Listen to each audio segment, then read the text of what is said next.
Olá! Vamos então para a nossa segunda aula, e nessa segunda aula quero lembrar a você que na região de Canaã, nós mencionamos na primeira aula que foi controlada pelo Império Egípcio, e hoje nós vamos compreender melhor essa realidade política da época. Vamos lá? Muito bem. Hoje nós vamos ver sobre o domínio egípcio no Levante. O que é o Levante?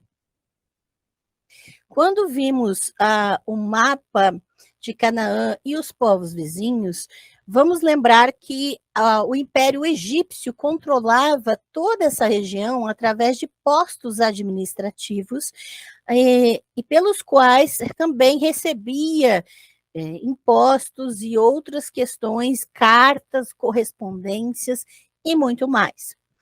Isso é importante porque em determinado momento da história nós vamos ter já comprovado através de pesquisas arqueológicas que houve o que é chamado de levante, ou seja, houve uma série de insurgimentos da população, grupos que não quiseram mais se submeter aos desmandos do Egito e queriam sua independência. Por isso, a região toda ficou conhecida como região do Levante, tá bem?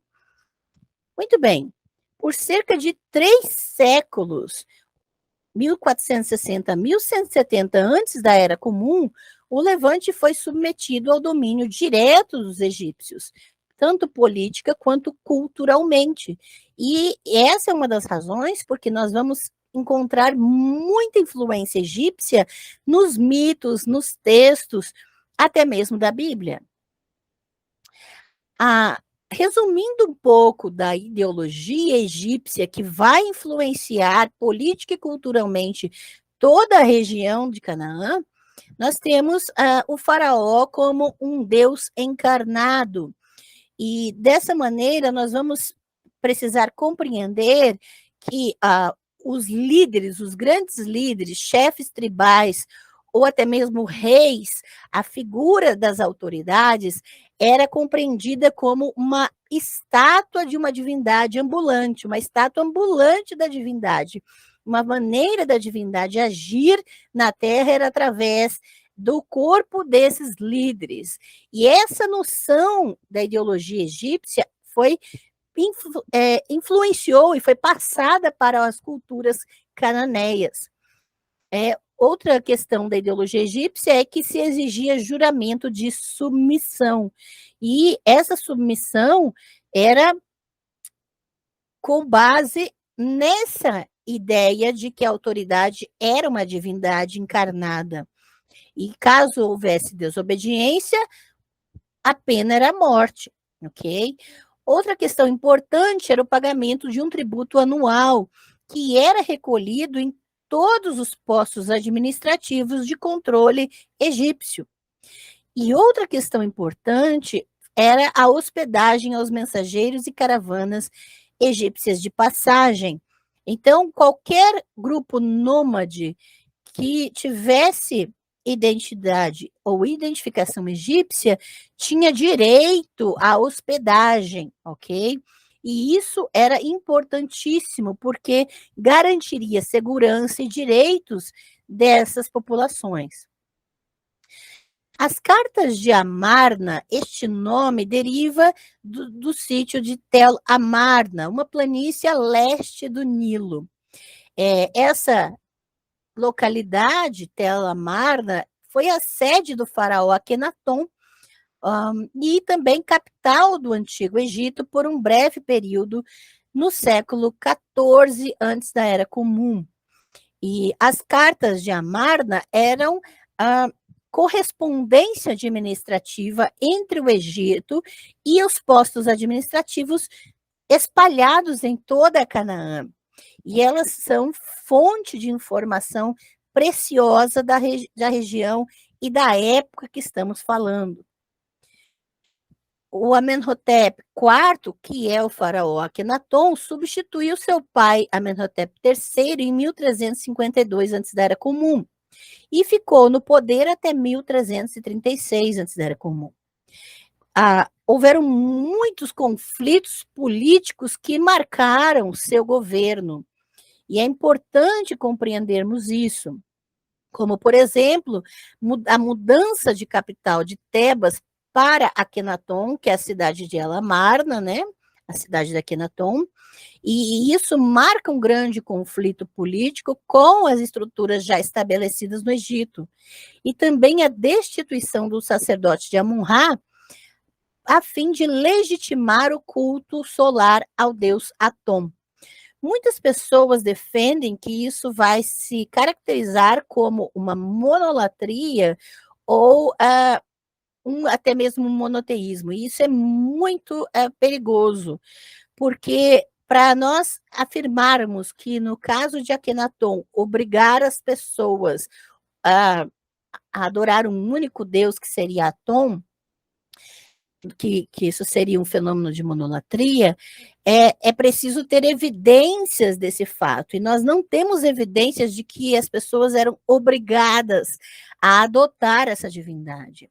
O que é feito é uma destituição dos sacerdotes, ou seja, uma elite religiosa foi destituída de poder político, e isso não significa necessariamente imposição de um culto. Apenas foi substituído uma elite religiosa por outra elite religiosa de outra divindade. Agora, a população continuava adorando vários ou uma única divindade a seu bel prazer. É importante conhecer a realidade do Egito na época dessas mudanças e desses conflitos, antes de projetar para dentro dessa realidade os nossos conceitos e as nossas ideias. Então, é preciso ter muito cuidado aqui, ok? Nessa época, ocorreram inúmeras crises, fatores climáticos, migrações, terremotos, muitas questões, até mesmo naturais, que vão agitar Canaã e modificar a sua estrutura sociopolítica. A crise socioeconômica tem uma história longa de 3 séculos na Palestina, entre 1500 e 1200 antes da Era Comum. Vão haver mudanças de tecnologia e evolução e fatores migratórios, além de eventos político-militares que vão se fazer presentes. Até a própria mudança da Era do Bronze para a Era do Ferro é uma grande mudança tecnológica que vai destituir também posições de poder entre os povos.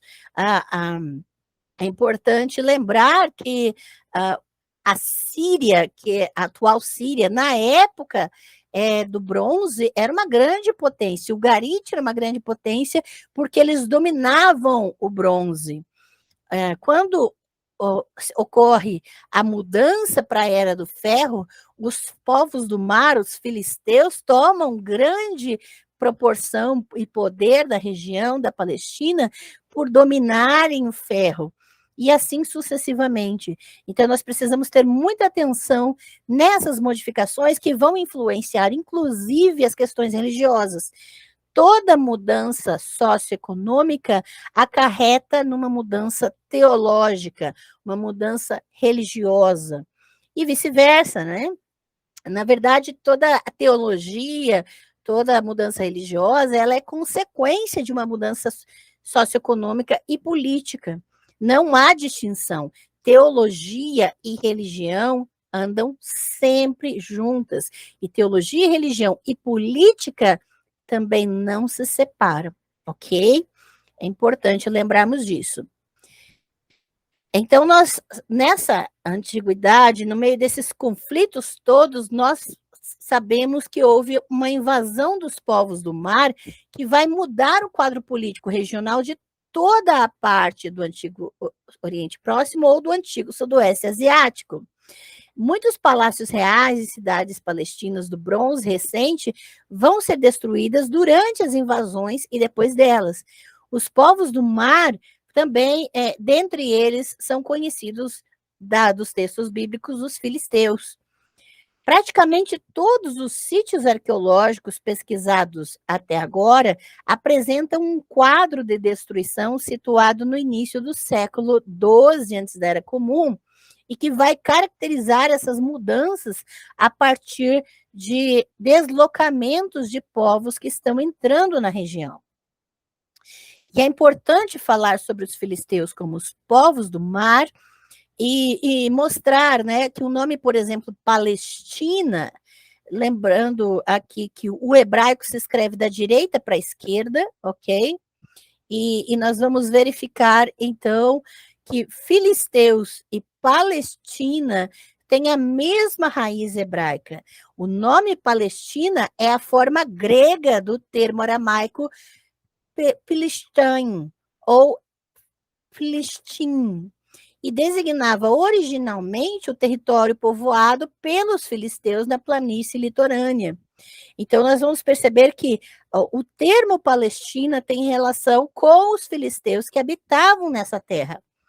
E que, a partir desse momento, eles acabam se tornando o braço do Egito na região. O Egito acaba contratando os filisteus para se estabelecer em Canaã e fazerem a ordem, ajudarem o Egito a manter a ordem desses levantes, dessas insurgências que aparecem na população naquela época. E dos séculos 13 a 12 antes da Era Comum, ocorrem mudanças na região palestiniense. Um processo de nomadização se transforma aos poucos em sedentarização, documentados em novos assentamentos da época já do Ferro I.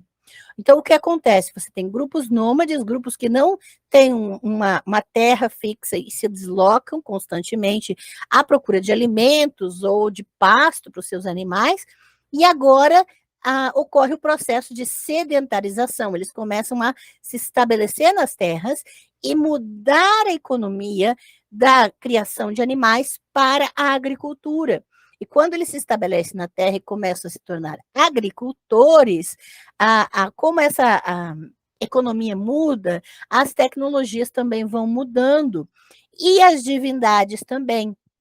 Um exemplo disso é que as divindades, antes, as divindades mais poderosas que existiam desses povos nômades, eles se transformam de deuses protetores ou pais, criadores do seu povo, para divindades agrícolas, divindades da fertilidade da terra, divindades da agricultura, da colheita. E, em seguida, com as pessoas juntando riquezas, com o acúmulo de bens a partir do resultado dessas colheitas, esses deuses da agricultura assumem a função da guerra para proteção e para saque de outros povos também. Então, você vê uma mudança de função das divindades na medida em que mudam também as estruturas sociopolítico-econômicas dos povos. E esses conceitos são fundamentais, pessoal. Agora, você se prepare para nosso terceiro encontro, nossa terceira aula, porque vamos entrar mais a fundo agora no contexto de Ugarit, o lugar da onde vamos conhecer o nosso panteão.